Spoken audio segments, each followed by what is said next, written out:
नमस्कार, मैं मेराज अहमद। आज रामाकांत यादव जी, जो 4 बार विधायक और 4 बार सांसद रह चुके हैं, उनके निवास स्थान पे हैं। आज हम उनसे जानेंगे कि वो पूर्वांचल के बाहुबली कहे जाते हैं, एक दिग्गज नेता हैं, अपने बयानों की वजह से अक्सर सुर्खियों में बने रहते हैं। इनका जातिगत आधार पर किस तरीके से बदल रही है राजनीति, क्षेत्रीय विकास हो रहा है या नहीं हो रहा है। सर, आपका बहुत बहुत स्वागत है हमारे चैनल पे। धन्यवाद आपको। सर, पहला सवाल हमारा आपसे ये है, आपने 5 अक्टूबर 2019 को समाजवादी पार्टी को पुनः ज्वाइन कर लिया।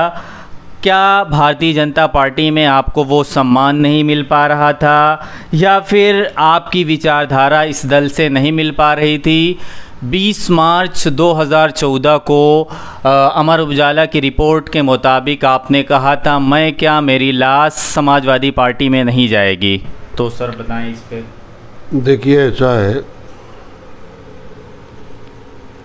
जो सम्मान की बात कर रहे हैं, सम्मान तो मिलता था, लेकिन केवल हमें अगर सम्मान मिलेगा और समाज के साथ खिलवाड़ किया जाएगा, हमारे समाज जो पिछड़े और दलित हैं उनके अधिकारों को छीना जाएगा, उनका अधिकार जो है दूसरे को दिया जाएगा, तो राजनीति करने का मतलब समाज के लिए किया जाता है, समाज को अधिकार दिलाने के लिए किया जाता है, समाज को आगे बढ़ाने के लिए किया जाता है।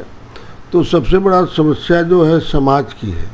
हमें सम्मान मिले या न मिले, लेकिन हमारे समाज का हक और अधिकार मिलना चाहिए, जो भारतीय जनता पार्टी में संभव नहीं था।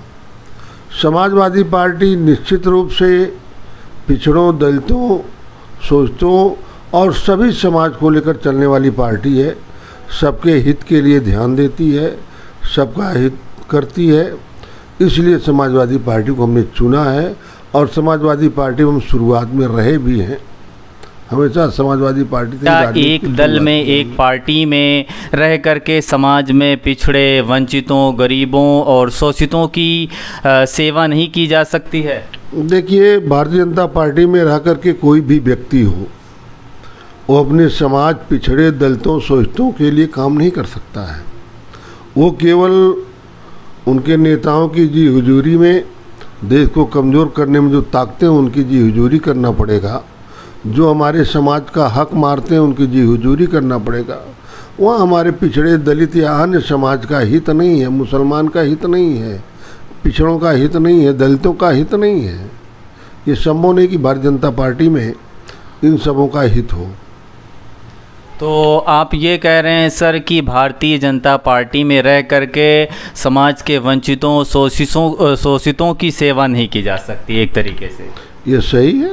समाज के जो वंचित लोग हैं, जो शोषित लोग हैं, जो अपना हक नहीं पा रहे हैं, उनके लिए भारतीय जनता पार्टी में रह के नहीं काम किया जा सकता है। अगर संभव है तो समाजवादी पार्टी में रह के उनके लिए काम किया जा सकता है। हम आते हैं सर दूसरे सवाल पे। क्या आप अपने विवादित बयानों से अक्सर सुर्खियों में बने रहना चाहते हैं, या फिर ये स्वाभाविक रूप से हो जाता है? अभी हालिया बयान आपका कोरोना पे आया, इस पे काफ़ी चर्चा हुई। आपने कहा कोरोना जो एक वैश्विक बीमारी है, वो एकमात्र छलावा ही है। तो न्यूज़ की हेडिंग बनने के बाद आपको सफाई भी देनी पड़ी। तो सर, इसको आप किस रूप से देख रहे हैं? देखिए, कोरोना का जहाँ तक सवाल है, आप कह रहे हैं ये सही है कि बीमारी थी, लेकिन मैं आज तक ये नहीं समझ पाया, अगर प्रकृति का वायरस होता तो एक बार बुजुर्ग के लिए, एक बार नौजवान के लिए, एक बार लड़कों के लिए अलग अलग नहीं आता। निश्चित रूप से चाहे चाइना के माध्यम से या किसी माध्यम से या किसी तरीके से जो ये बीमारी आई है, मैं समझता हूँ कि षड्यंत्र भी हो सकता है। चाहे चाइना षड्यंत्र का हो, तो हमने बयान दिया था ये तो प्रकृति का नहीं है, ये तो ऊपर थोपा गया था, तो इस पर हमने बयान दिया था। तो सर आप कह रहे हैं कि ये एक तरीके से मैन मेड यानी कृत्रिम बीमारी का रूप है, चाहे तो वो कहीं ना कहीं से ही आया हो। हाँ हाँ, ये कहीं न कहीं से आया है, किसी न किसी ने छोड़ा है, चाहे वो चाइना छोड़े चाहे कोई अन्य देश छोड़े, निश्चित रूप से तो छोड़ा हम हुआ आते हैं वायरस अपने तीसरे सवाल की तरफ। समाजवादी पार्टी के साथ MIM यानी मजलिस इत्तेहादुल मुस्लिमीन जो असदुद्दीन ओवैसी की पार्टी है, उसके साथ गठबंधन के कयास की खबर न्यूज़ की हेडिंग बनी हुई है आजकल। तो सर अगर मुसलमान समाजवादी पार्टी में आते हैं या फिर अलायंस होता है तो क्या इससे फ़ायदा होने वाला है पूरे समाजवादी दल को, या फिर आप किस रूप में इसको देखते हैं? देखिए, आपने जो ओवैसी साहब के बारे में कहा, हमारे दल के बारे में कहा, समझौते का और तमाम बातों को कहा है, ये हमारे राष्ट्रीय अध्यक्ष जी का मुद्दा है, इस पर हम कोई टिप्पणी नहीं कर सकते। जी सर, कोई बात नहीं सर, शुक्रिया। आगामी विधानसभा चुनाव 2022 में समाजवादी पार्टी से आपने आवेदन किया होगा आजमगढ़ के किसी भी विधानसभा क्षेत्र से। यदि आपको पवई फूलपुर विधानसभा क्षेत्र मिलता है और भारतीय जनता पार्टी अगर अरुण कांत यादव जी यानी जो आपके सुपुत्र हैं, तो क्या ये एक राजनीतिक संयोग होगा या फिर आप इस चीज़ को किस रूप में देख रहे हैं सर? देखिए, लोकतंत्र में सबको आवेदन करने का हक होता, अधिकार होता है। राष्ट्रीय अध्यक्ष हम लोगों के टीम के कमांडर होते हैं, वो कहाँ किसको लड़ाते हैं या नहीं लड़ाते हैं वो अलग की बात है। राष्ट्रीय अध्यक्ष जी का जो आदेश होगा, प्रचार करना है कि चुनाव लड़ना है, किस क्षेत्र में प्रचार करना है, किस क्षेत्र से लड़ना है, वो उनके हाथ में है। वो तो लोकतंत्र में सबको अधिकार है कि अपना आवेदन करना, टिकट मांगना, लेकिन अंतिम फैसला राष्ट्रीय अध्यक्ष जी का होता है। अध्यक्ष अगर कहते हैं कि प्रचार करना है तो हम लोग प्रचार करेंगे, वो कहेंगे चुनाव लड़ना है, किस सीट से लड़ना, कहाँ से लड़ना है, उनका जो निर्देश होगा, जो आदेश होगा, हम लोग उसका पालन करेंगे। तो सर हम आते हैं अपने चौथे सवाल की तरफ। किसान आंदोलन करीब साल भर से दिल्ली के अलग अलग सीमा पे और देश के अलग अलग हिस्सों में हो रहा है। इसमें 3 जो कंट्रोवर्शियल जो विवादित फार्मूला है, किसान चाहते हैं कि उसको सरकार किसी भी तरीके से रद्द करे, जबकि सरकार ये कह रही है कि किसानों को भरमाया गया है, बहलाया गया है, उनको मिस इन्फॉर्मेशन, गलत जानकारी के ज़रिए हटाया गया है, तभी ये आंदोलन एक स्थान ले रहा है। तो सर आपका इस पे क्या राय है? देखिए, किसानों के साथ बहुत अन्याय हो रहा है, जुर्म हो रहा है। किसान का जो हक है, अधिकार, उसको मारा जा रहा है। किसानों का जो उपज है उसका उचित मूल्य नहीं मिल पाता है, समय से नहीं मिल पाता है। इसलिए किसान जो आंदोलित है, हम सभी लोग किसानों के साथ खड़े हैं। सरकार उनके साथ छलावा कर रही है। सरकार ने शुरुआत में कहा था किसानों की उपज का हम दाम दोगुना कर देंगे। दोगुना की बात तो छोड़िए, उनको और बेकार कर दिया गया है। अगर सरकार ये कहती किसानों को गुमराह किया गया है, तो पूरे देश में जगह जगह तमाम पूंजीपतियों की जो गोडाउन बन रहे हैं वो किस लिए बनवाया जा रहा है? सरकारी गोडाउन तो तमाम जगहों पर पड़ा हुआ, पूरे देश में पड़ा हुआ है, चाहे वो उत्तर प्रदेश हो, हरियाणा हो, पंजाब हो, जम्मू कश्मीर हो, मध्य प्रदेश हो, राजस्थान हो, पूरे हिंदुस्तान में हर जगह सरकारी गोडाउन है। उससे काम ले लिया जाए। किन परिस्थितियों में बड़े पूंजीपतियों का गोडाउन भरा जा रहा है? ये तो एक साजिश है कि किसानों का गल्ला जो है हम 10 रुपये में लेंगे, फिर उसको रोक करके जब परेशानी बढ़ेगी तो उसको हम 25-30 रुपये में, 50 रुपये में बेचेंगे। ये पूंजीपतियों को मजबूत करने की एक साजिश है। इसलिए हम किसानों के साथ खड़े हैं और सरकार का विरोध मजबूती के साथ कर रहे हैं। तो आप कह रहे हैं भारतीय जनता पार्टी किसान विरोधी पार्टी है? वो तो सभी लोग जानते हैं, आप भी जानते हैं, मैं भी जानता हूँ, पूरा देश जानता है। इसीलिए हमारा किसान पूरे देश का दिल्ली की सड़कों पर बैठा हुआ है अपने हक के लिए, अधिकार के लिए। जी शुक्रिया। हम आते हैं चौथे सवाल की तरफ। कोरोना एक संक्रामक बीमारी जिस तरीके से अपनी दूसरी लहर में लाखों लोगों की जानें ले गई, लोगों के घरों को सूना कर दिया, बेसहारा कर दिया, सर ये अंतर्राष्ट्रीय मुद्दा है, आप इसको किस रूप में देखते हैं? अब बीमारी है, बहुत ज़्यादा मृत्यु हुई है, सभी लोग परेशान से भयभीत हो गए हैं लोग, लेकिन क्यों ये समझ में नहीं आ रहा, अगर प्रकृति का ये वायरस होता तो सबके लिए आता, उसमें अलग अलग छांट करके नहीं आता कि बूढ़े के लिए अलग, जवान के लिए अलग, बच्चों के लिए अलग। सरकार को ये चाहिए, पता करना चाहिए किस देश ने हमारे देश में ये वायरस छोड़ा है, ये सरकार की जिम्मेदारी बढ़ती है। और अगर ये परिस्थितियाँ बनती हैं तो सरकार की जिम्मेदारी बनती है उसका रोकथाम करे, उसके लिए अच्छा इलाज की व्यवस्था करे, अच्छे अस्पतालों की व्यवस्था करें, अच्छे डॉक्टरों की व्यवस्था करें, अच्छी वैक्सीन की व्यवस्था करें, जिससे इस महामारी से हमारे जनधन के नुकसान न हो सके। तो क्या आप ये कह रहे हैं कि दूसरी लहर में सरकार विफल रही स्थितियों को नियंत्रण करने में, जिससे इतनी सारी परिस्थितियां, मौत का नज़ारा हम सबको देखने को मिला? देखिए, सरकार तो हर मुद्दे पर विफल है, महामारी में विफल है, हर मुद्दे पर विफल है, किसी भी मुद्दे पे ये सफल नहीं हो सकी, जो कहा वो किए भी नहीं, और हर मुद्दे पर ये असफल हैं, हर मुद्दे पे विफल हैं, ये किसी मुद्दे पर खरे नहीं उतरते हैं। और ये सही है कि सरकार अगर थोड़ा तेज़ी करती, जिम्मेदारी समझती, तो जो मृत्यु दर है वो 50% घट जाती है। जी, तो सर आप कह रहे हैं कि जो सत्तारूढ़ पार्टी ये बहुत सारे मुद्दों को लेकर के, अपनी नीतियों को लेकर के सब में विफल रही है, तो इनका विस्तार प्रदेश टू प्रदेश किस तरीके से बढ़ता चला जा रहा है? अगर इस तरीके की चीज़ें होती तो वो उनको हार का सामना करना पड़ता।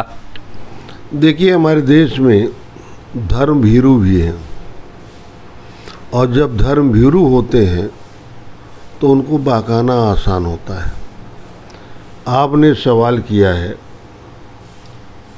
मैंने देखा, मुझे हंसी भी आती है। टेस्ट किया हमारे भारत सरकार के मुखिया ने, माननीय प्रधानमंत्री जी ने, कि देखें अभी कितने मूर्ख इस देश में पड़े हैं। जिस समय कोरोना को लेकर के ताली और थाली बजाई गई, आज तक मैं नहीं जान पाया ये कोई भी मर्ज दवा से जाती है, इंजेक्शन से जाती है, वैक्सीन से जाती है, या ताली और थाली भगाने से जाती है। तो उन्होंने टेस्ट किया कि अभी कितने मूर्ख इस देश में हैं, उन्होंने देखा अभी बहुत ज़्यादा मूर्ख हैं देश में, जो थाली और ताली बजाने वाले उसी हिसाब से काम कर रहे हैं। जहाँ धर्म भीरुओं का देश हो, दिक्कत हो जाती है, लेकिन जब हमारे लोग शिक्षित हो जाएंगे, जान जाएंगे हमें गुमराह किया जा रहा है, ताली और थाली बजाकर रोग भगाया जा रहा है, उसी दिन इनका जो भारतीय जनता पार्टी के लोग हैं ये देश छोड़कर भागना शुरू कर देंगे। तो आप कह रहे हैं भारत एक मूर्खों का देश है एक तरीके? नहीं, मैंने कहा धर्म भीरू। धर्म भीरू आप जानते हैं? जी जी जी बिल्कुल। मूर्खों का देश, धर्म भीरू और मूर्खों में बहुत फ़र्क है। जैसे रास्ते में एक पत्थर पड़ा हुआ है, नदी में बाढ़ आया है, घिसते घिसते गोल हो गया है, पिंडी बन गई है, तो ये धर्म भीरू लोग आएंगे, उसको पैर छुएंगे, पैर छुआ जाता है, उसको करके प्रणाम करेंगे कि ये भगवान है, ये धर्म भीरू होता है। जी। मूर्ख और धर्म भीरू में बहुत फ़र्क है। धर्म भीरू लोग हैं। इंटरनेट पर पड़ी सूचना के आधार पर आपने 1984 1985 से अपना राजनीतिक जीवन यात्रा शुरू की। सर आप एक सांसद रहे हैं, 4 बार सांसद रहे हैं, तो एक सांसद संसद भवन में जब बैठता है तो वो आम जनता से, आम जनमानस से किस प्रकार से अपने सरोकार को स्थापित करता है? आपका इसमें क्या अनुभव रहा है सर? नहीं, देखिए, संसद में बैठने के बाद जो हमारी मूल समस्याएं होती हैं उसके बारे में हम लोग रखते हैं। अपने देश की समस्या को, प्रदेश की समस्या को, अपने क्षेत्र की समस्या को हम सभी लोग रखते हैं सरकार के सामने, लोकसभा में, संसद में रखा जाता है। उस पर सरकार कितना अमल करती है, कितना नहीं करती वो सरकार की जिम्मेदारी होती है, और रखना हम लोग जिम्मेदारी होती है। सर मैं आपसे अगला सवाल पूछना चाहूँगा। भारतीय राजनीति में जाति, धर्म, वर्ग का इतना असर रहा है। अलग अलग दल के लोग अपने एक विशेष प्रकार की राजनीति करते हैं, जैसे समाजवादी पार्टी यादवों की राजनीति करती है, बहुजन समाजवादी पार्टी हरिजनों दलितों की राजनीति करती है। तो भारत में ये जातिगत राजनीति के कारण संपूर्ण विकास आपकी नज़र से अवरुद्ध हुआ है, या फिर भारतीय राजनीति में जाति इतनी हावी क्यों है सर? देखिए, आपने जो जाति वाली बात कहा है, भारतीय जनता पार्टी धर्म के नाम पर राजनीति करती है।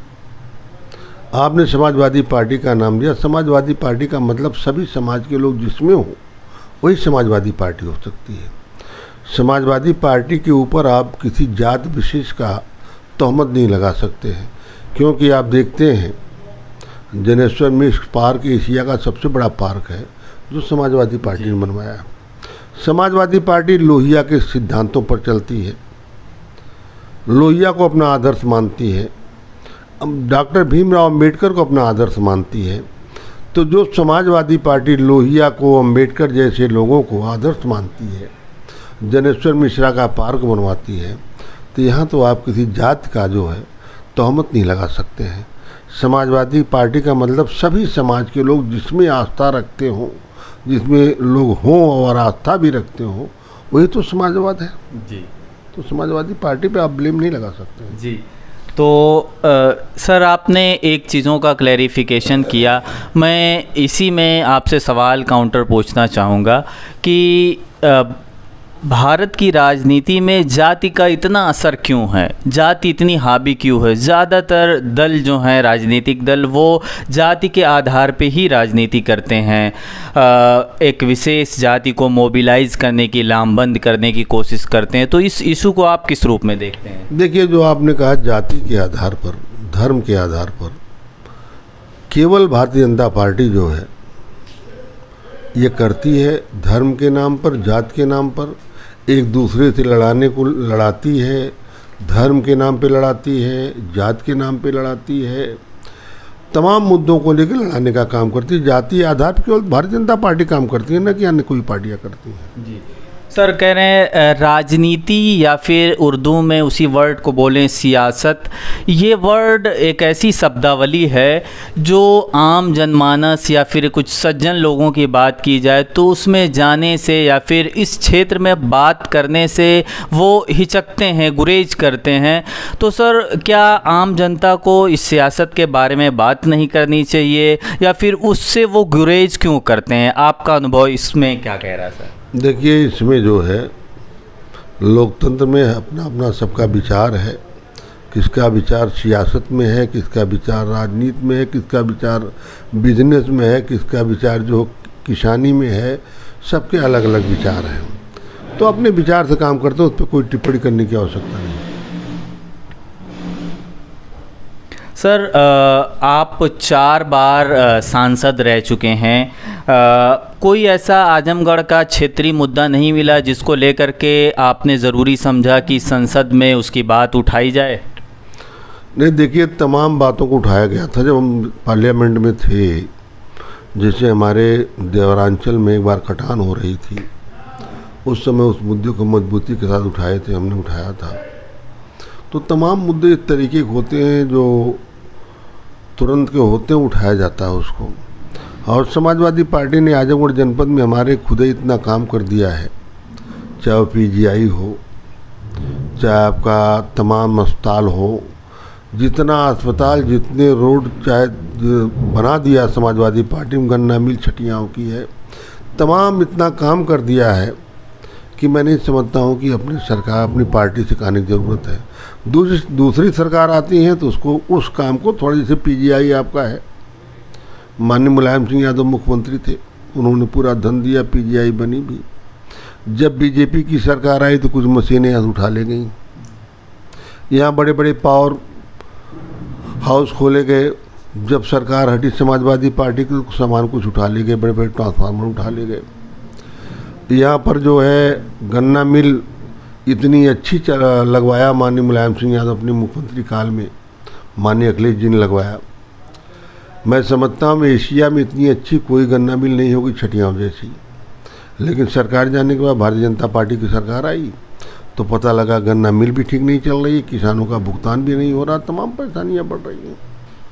तो ये स्थितियाँ हैं। तो आप कह रहे हैं भारतीय जनता पार्टी के शासन में बनी हुई चीज़ें भी चरमरा रही हैं, विकास जो हुआ है वो भी एक तरीके से ख़त्म हो रहा है। भाई देखिए, विकास तो भारतीय जनता पार्टी करती नहीं है। हाँ, इसके पहले माननीय अखिलेश जी मुख्यमंत्री थे प्रदेश के, जो विकास कार्य उन्होंने किया था उसी का ही शिलान्यास, उसी का उद्घाटन करते हैं। जैसे आप पूर्वांचल की सड़क ले लीजिए, पूरा पैसा माननीय अखिलेश जी ने दिया, किसानों का भुगतान किया, टेंडर हो गया, काम शुरू हो गया, उसका शिलान्यास भारतीय जनता पार्टी के माननीय प्रधानमंत्री जी याद करते हैं।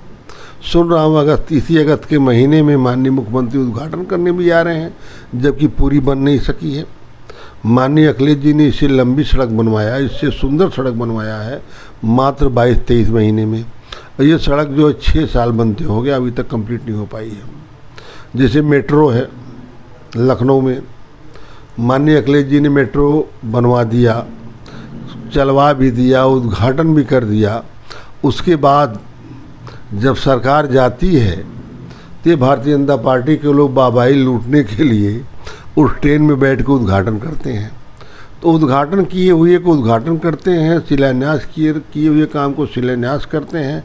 अपने कुछ खुद जो है ये कोई नई नींव नहीं दे सकते हैं, कोई नए काम का शुरुआत नहीं कर सकते हैं। सर, महंगाई जिस हिसाब से चरम पे है, पेट्रोल, डीजल और अन्य पदार्थों में जिस हिसाब से एक तरीके से आग लगी हुई है, आम जनमानस इससे प्रभावित हो रहा है। किसान जो ट्रैक्टर से अपने खेतों की जुताई और सारी फार्म से रिलेटेड काम करता है, तो सर आपका इस पे क्या राय है? ये 2022 विधानसभा चुनाव में महंगाई बड़ा मुद्दा बनने वाला है। देखिए, अच्छे दिन आ गए हैं। 2014 में ये कहा जाता था भाजपा के मंच से अच्छे दिन आने वाले हैं, तो अच्छे दिन आ गए। क्या टिप्पणी क्या? अभी पेट्रोल आप जो 100 रुपये का रहे हैं 200 तक जाएगा, डीजल 150 तक जाएगा। अभी देखिए किसानों का जो मामला है और ख़राब होगा। ये तो चाह रहे हैं कि देश में कितनी गरीबी बढ़ जाए और कितने ज़्यादा लोग अशिक्षित हो जाएं। शिक्षा से वंचित करने के लिए लोग स्कूल बंद कर दिए, बच्चों का विद्यालय बंद चल रहे हैं ना। जी। जब बच्चे शिक्षित नहीं होंगे तो अपने अधिकार के, अपने हक के, अपनी भागीदारी के बारे में नहीं जान पाएंगे। तब वो भी धर्म भीरू हो जाएंगे, धर्म के नाम पे पागल हो जाएंगे।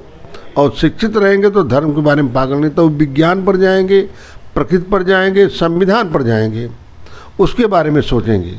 और जब शिक्षित नहीं रहेंगे तो पत्थर की मूर्ति के बारे में सोचेंगे, है ना। तो फ़र्क ये है, तो ये तो चाहते हैं शिक्षा से वंचित हों, गरीबी बढ़ जाए। जब गरीबी बढ़ जाएगी, क्योंकि लिखा हुआ है इतिहास के पन्नों में, जहाँ गरीबी होगी, जहाँ मजदूरों की संख्या होगी, जहाँ शिक्षित लोग होंगे, जहाँ लोगों में सोच नहीं होगी, वहीं राजा पैदा होता है।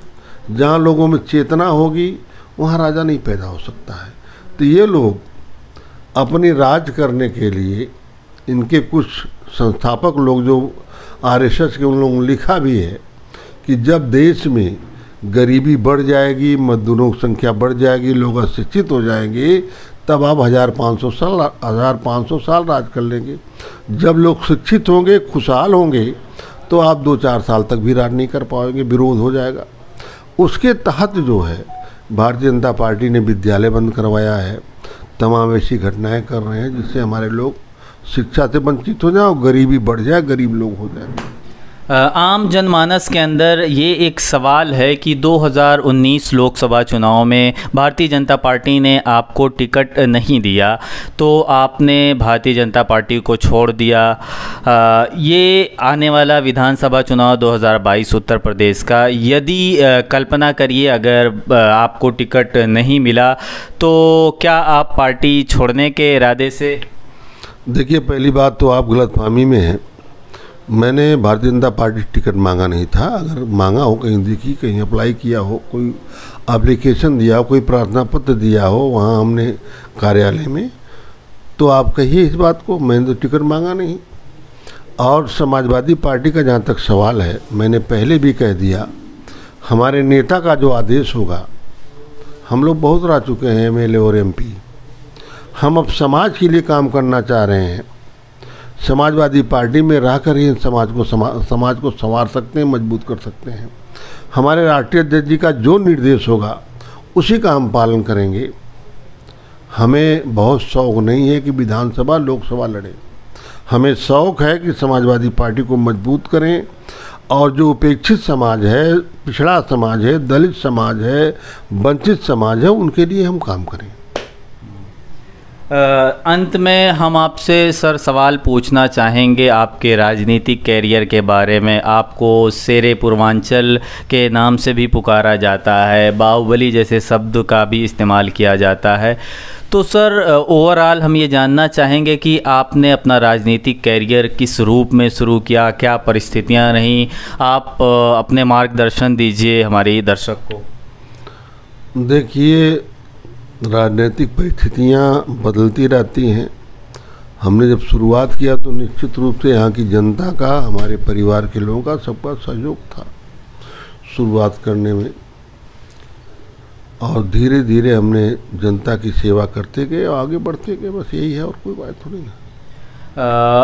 अगर कहा जाए 2022 का विधानसभा चुनाव के बारे में, तो समाजवादी पार्टी के दो क्या खास मुद्दे होंगे जिसको लेकर के उभरने वाली है? क्योंकि आम जनमानस अक्सर ये आपस में सवाल करते हैं कि समाजवादी पार्टी का कोई लहर या फिर इस तरीके की कोई चीज़ें धरातल पर दिख नहीं रही हैं। देखिए, समाजवादी पार्टी की सरकार 2022 में पूर्ण बहुमत सरकार बनने जा रही है, उसमें कोई दो राय नहीं है। और समाजवादी पार्टी का हमेशा मुद्दा रहा है, विकास का मुद्दा रहा है, शिक्षा का मुद्दा रहा है, बेरोजगारी दूर करने का मुद्दा रहा है। तो समाजवादी पार्टी जो है हमेशा विकास को लेकर चलती है। समाजवादी पार्टी जो कहती है वो करती है। और ये आप जानते हैं कि आज तक जितने भी मुख्यमंत्री हुए उत्तर प्रदेश में, जितना काम माननीय अखिलेश जी ने अपने मुख्यमंत्री काल में किया है, इतिहास के पन्ने को पलटेंगे तो उतना काम करने वाला कोई मुख्यमंत्री उत्तर प्रदेश में अब तक नहीं मिलेगा आपको। बहुत बहुत शुक्रिया आपका हमारे साथ अपना महत्वपूर्ण समय साझा करने के लिए। ये थे हमारे साथ रामाकांत यादव जी, जो कि 4 बार विधायक और 4 बार सांसद रह चुके हैं। अलग अलग मिनिस्ट्री में अलग अलग पदों पे काम भी कर चुके हैं। सर बहुत बहुत शुक्रिया आपका हमारे साथ बने रहने के लिए।